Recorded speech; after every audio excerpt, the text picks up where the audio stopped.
Hello dear student, कैसे हो आप सभी लोग। उम्मीद करता हूँ सब अच्छे होंगे, सबकी पढ़ाई शानदार चल रही होगी। प्यारे बच्चों, ग्रुप इंस्ट्रक्टर की जो वैकेंसी है आरपीएससी की तरफ से जीआई की जो वैकेंसी जारी की गई है, उनमें दो चीज़ें बहुत इंपॉर्टेंट है जिनको लेकर के बहुत सारे बच्चे कंफ्यूज हो रहे हैं। बहुत सारे बच्चे डाउट में, फॉर्म भरे नहीं भरे, वैकेंसी कहीं अस्थायी तो नहीं है, 1-2 साल के बाद में या फिर कुछ टाइम पीरियड के बाद में हमारे को निकाल नहीं दे ना, क्योंकि सारे के सारे जॉब वाले हैं, ऑलरेडी जॉब कर रहे हैं, उसके बाद में कहीं इस प्रकार की जगह फंस जाए कि ये जॉब भी चली जाए 2 साल बाद में, जिसके लिए कड़ी मेहनत करके जिसमें सेलेक्ट हो रहे हैं वो भी हाथ से निकल जाए। तो ये बच्चों का बहुत बड़ा डाउट है, उसको क्लियर करने वाला हूं, है ना। सब चीज़ें डिटेल में आपको बताऊंगा, विद प्रूफ आपको बताऊंगा।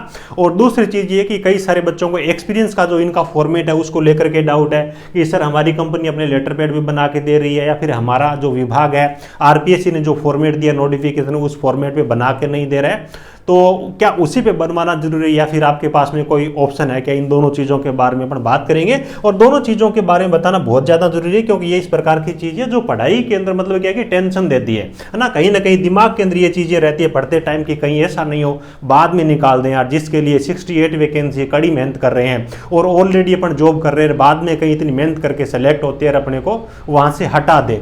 तो क्लियर करना बहुत ज़्यादा जरूरी है। इन्हीं दो डाउट को अपनी इस वीडियो के अंदर क्लियर करेंगे। देखो आपका जो नोटिफिकेशन है इस पे मैं आ चुका हूं।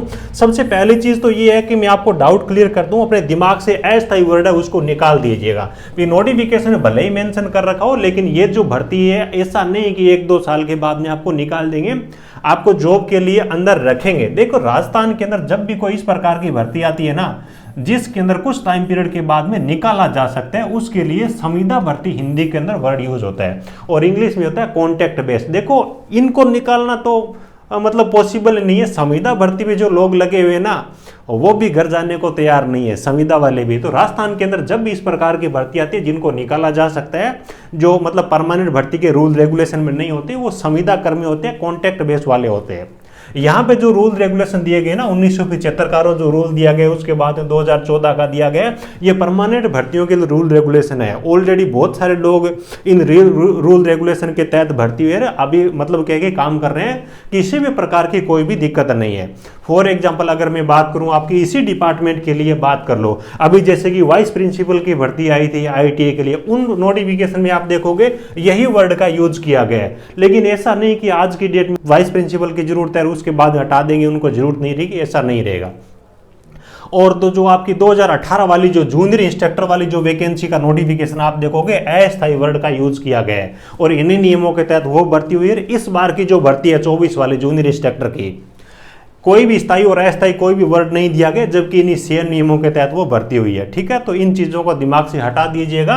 कोई भी भर्ती कॉन्ट्रैक्ट बेस वाली है या फिर परमानेंट रूल रेगुलेशन वाली है, उसको पहचानने का सबसे अच्छा तरीका होता है कि परमानेंट भर्ती के अंदर पे स्केल दे रखा होता है। ठीक है, जैसे कि ये लेवल 12 की सैलरी है, पे लेवल दे रखा है, जबकि कॉन्ट्रैक्ट वाले के अंदर कुछ फिक्स आपको वहाँ पे सैलरी देखने को मिलेगी। ये चीज़ें अब बात ही आगे देखो, और भी बहुत सारे डिपार्टमेंट है, डीएमआरसी अपनी भर्तियों के अंदर वर्ड का यूज करते हैं। बहुत सारे अलग अलग स्टेट के अंदर इलेक्ट्रिसिटी बोर्ड के अंदर मैंने देखा है अस्थायी वर्ड का यूज करते हैं, है ना। और कई सारे डिपार्टमेंट ऐसे जो नोटिफिकेशन में अस्थायी वर्ड का यूज नहीं करेंगे ना, ज्वाइनिंग लेटर में आपको टेम्परेरी वर्ड का यूज किया हुआ दिखेगा। उदाहरण के तौर पे बताऊं 2012-13 के अंदर एमईएस की भर्ती आई थी आईटी बेस पे, तो सर्विस इज टेम्परेरी, है ना, ये चीज ज्वाइनिंग लेटर के अंदर मेंशन थी। फिर भी 10 साल हो गए वो लोग नौकरी कर रहे हैं, पूर्णतः रूल रेगुलेशन के तहत नौकरी कर रहे हैं। तो इस चीज को आप छोड़ दीजिएगा, कोई भी दिक्कत वाली चीज नहीं है। इस वर्ड का इसलिए यूज किया जाता है मतलब ताकि कोई भी मैटर हो, कोई भी बच्चा अगर कोर्ट में जाता है तो वहां पे विभाग को फायदा मिल जाए। यानी कि आप देखो 2 साल का स्टार्टिंग का जो टाइम पीरियड होता है ना, हर सरकारी भर्ती में एक प्रवीक्षा काल होता है, आपका प्रोबेशन पीरियड होता है। उसमें अगर आपका व्यवहार सही नहीं है, आपकी काम की परफॉर्मेंस सही नहीं है, तो विभाग के अधिकारियों पे डिपेंड रहता है कि वो आपको उस 2 साल के दौरान निकाल भी सकते हैं। उसके बाद में कोई बच्चा कोर्ट में जाता है तो विभाग के पास में जवाब होता है देने के लिए भी अस्थायी पद थे। ठीक है, कई सारे बच्चों का ये है कि वैकेंसी कम है 68। देखो 68 वैकेंसी कम नहीं है। जो लोग ऑलरेडी सिलेक्टेड है ना उनको पता होगा मेहनत ज्यादा मायने रखती है, आपकी पढ़ाई ज्यादा मायने रखती है।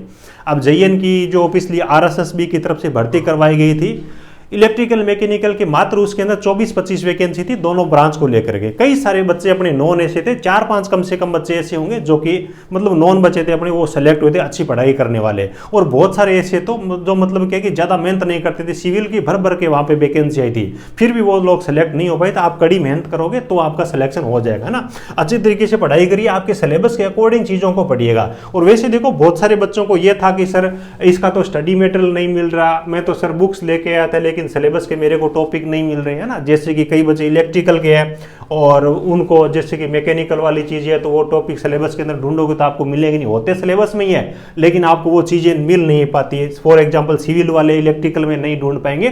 तो इस प्रॉब्लम को ध्यान में रखते हुए हमने अभी इस प्रकार का कंटेंट आपको दे दिया है जिसके अंदर टेक्निकल की हर ट्रेड का स्टडी मटेरियल आपको बिल्कुल व्यवस्थित तरीके से हैंड रिटन फॉर्मेट के अंदर आपको मिल जाएगा। ठीक है, तो इसके लिए देखो हमारी जो ऑफिशियल वेबसाइट है technicaljobgyan.in के नाम से, इस पे आप विजिट कर सकते हो। यहाँ पे आपको वो कंटेंट मिल जाएगा। हमारा मोबाइल एप्लीकेशन है टेक्निकल जॉब ज्ञान, उस ऐप को डाउनलोड करोगे गूगल प्ले स्टोर पे तो उसमें भी आपको एक हैंड रिटन नोट्स का ऑप्शन मिलेगा फ्रंट में ही, उस पे आप जाओगे तो नोट्स को आप ऑर्डर कर सकते हो। यहाँ पे हमारी ऑफिशियल वेबसाइट ये आ गई है।